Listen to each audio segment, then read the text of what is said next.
I'm Alexis, aka The Sloth Reader, and I'm here today to do my April book haul.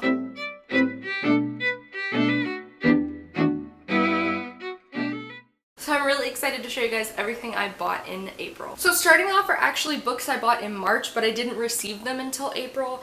And it's actually something I have already read, but I just had to pick them up. And that is the 10th anniversary edition of the Chaos Walking Trilogy by Patrick Ness. These are the Walker books 10th anniversary editions. So they are like the ones with the black sprayed edges, and the covers of each book are blacked out with, I don't know if it picks up well on camera, but they have like words written over the cover, which kind of does have a significance to the story. So there's The Knife of Never Letting Go, which is the first book, and on the inside of each of them is like a colored insert for in pages, which is super cool. So The Knife of Never Letting Go, The Ask and the Answer, which of course has the blue on the inside, and the final book, which is Monsters of Men, which has the orange on the inside. And again, I have actually already read these. This is actually one of my favorite series, and I just never owned physical copies of them before now. And then I heard about these editions coming out, and I went on Book Depository, and they were a really good price, and I couldn't pass that deal up. The next book I'm going to talk about is my book of the month pick for the month of April, and that is Circe by Madeline Miller. This of course follows Circe, who is a figure that we meet in the Odyssey, and Circe is often considered the first witch in Western literature. And so this is basically like a super feminist story all about her life and the different people she meets, including Odysseus. And a bunch of my friends who have read this have absolutely 5-star loved it.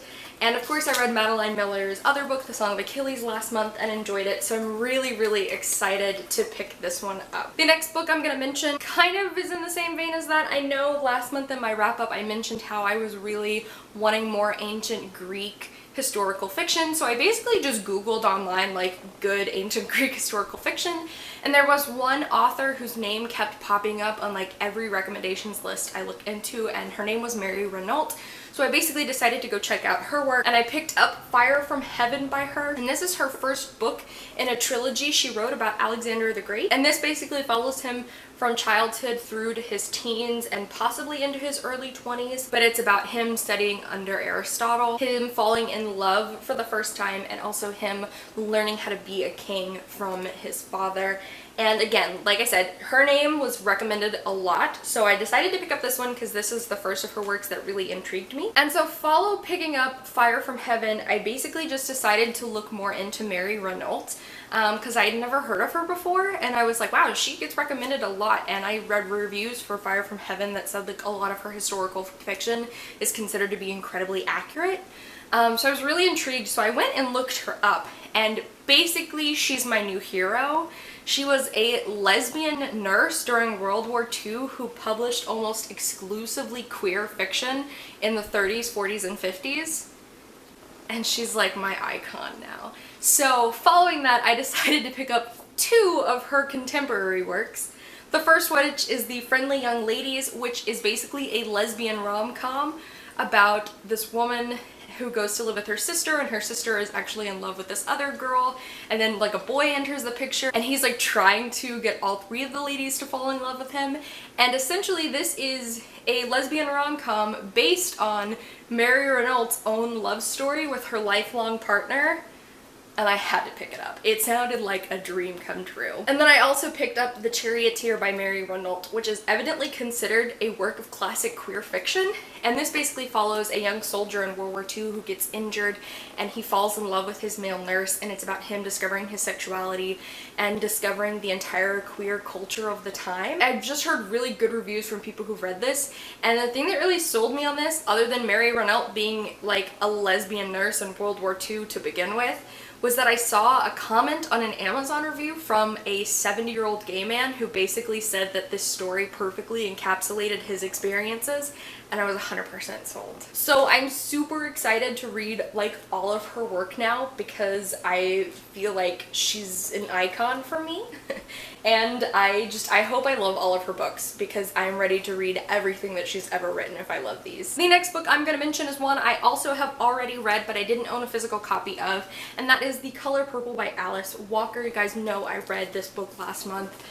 I fell in love with it. It's become one of my new favorite books of all time, and so I wanted to get a pretty edition for my shelves, and this is actually the 10th anniversary edition that comes with this really beautiful picture of Alice Walker on the back, and it's got this really pretty naked dust jacket with like the flower embossed, and it's a really beautiful edition that's like in perfect condition, and I'm so happy to have a beautiful book on my shelves. That is just, I love this book so much. It's so freaking good. The next one I'm going to mention I picked up for 2 reasons, and that is Emergency Contact by Mary H.K. Choi. And this basically follows 2 young adults who are in their first or second year of college, and basically both of them come from pretty troubling backgrounds, and they kind of meet each other and decide to become each other's emergency contact, where like if they're going through something, they're going to rely on each other. And this is pitched as being a like relationship that really develops via text. So I decided to pick this up for 2 reasons. The first being my dear friend Rami. I will leave her blog link down below. She read this book in April and gave it 5 stars, and she raved about it on Instagram, and I like couldn't stop myself from picking it up because I really trust her recommendation. And the second reason is because I love the text message aspect that I've heard as part of this story. Me and my best friend became best friends over text message, so like I really like the appeal of that. So I'm really excited to pick this one up. Also, it's beautiful. This is a really pretty looking book. The next one I picked up because I was seeing it all over the place for like 2 days. Especially on Twitter, a lot of the authors I follow were recommending this, and that is Picture Us in the Light by Kelly Lloyd Gilbert. And this basically follows our main character, Denny, who finds a taped up box in his father's closet, and when he opens that box, he begins to discover a lot of secrets he never knew about his family. And it's also about him pursuing his passion at art, and it's also about him falling in love with his best friend Harry, and it's about all of these things coming together in his life. And again, like I just like for 2 days straight on Twitter, this book was everywhere. And it has a stunning dust jacket, but wait, it also has a really pretty naked hardback, and all of those things together just sold me on it. I don't want to spoil it for anybody, but of course I also did get a book in my Owl Crate this month. I will leave my Owl Crate unboxing linked down below in case you guys want to check it out. But I don't want to spoil it for people who haven't gotten their boxes yet, so of course I did get this month's Owl Crate. The next one I got is kind of an odd one, and that is that I actually picked up a cookbook this month, and that is the Simply Keto, A Practical Approach to Health and Weight Loss with 100 Easy Low Carb Recipes by Suzanne Ryan. Basically, because of health concerns, I have to change my diet, and my doctor highly recommended the keto diet, which is a diet where you switch from being a carb and sugar consumer to being a fat consumer. And like your body decides to break down fats because it doesn't have carbs, and when your body is breaking down fats, it's not storing fat, and so it's got like tons of health benefits and everything. So I wanted to pick up a cookbook because you guys know I've been learning to cook this year, and so I wanted to pick up a cookbook. And I'm very weirdly specific about cookbooks because I like books with really easy recipes, but I also like cookbooks that have pictures of what the dishes should look like. So this is the one that I kind of found that really fit like all my boxes, and there are like dessert recipes and everything in here, so I really am excited to start actually getting a chance to use this because I haven't yet because of other things, but I'm really excited to start this. The next 2 things I picked up are actually 2 graphic novels. The first of which is Through the Woods by Emily Carroll. This is a graphic novel I've been wanting to pick up forever because it's like a horror anthology that's kind of all centered around woods. And I've heard a lot of really good reviews for it, and I basically picked it up and looked at it at the bookstore and was like, I have to have this because I love the art style a lot. Like, it's very dark, it's very graphic, and it just looks so perfectly spooky, but also like really pretty and like my aesthetic. So I really picked this up. I really want to read this like immediately, but I think I'm going to try and save it for October because it's like a perfect October read. The next book I picked up is also one I have already read, and that is The Prince and the Dressmaker by Jen Wong. And this story basically follows a seamstress named Frances who is hired by a mysterious client to make really beautiful, outrageous dresses. And one day Frances finds out that the person she's making dresses for is actually Prince Sebastian of Belgium, and he admits to her that he loves to wear dresses. He loves the confidence confidence and the person he feels like in these dresses. And they basically team up to create Sebastian's alter ego, Lady Crystalia, who takes the Paris fashion world by storm.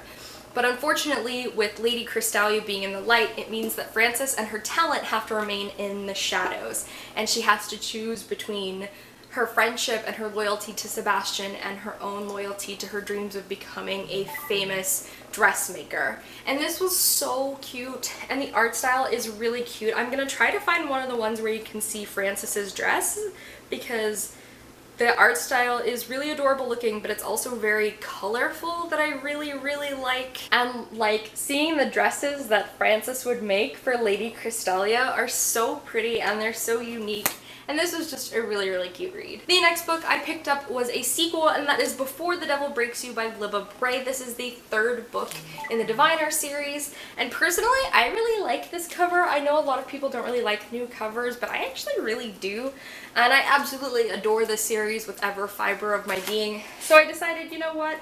It was just time that I picked up Before the Devil Breaks You. I'm probably gonna save this to read around October as well, because I just love these books.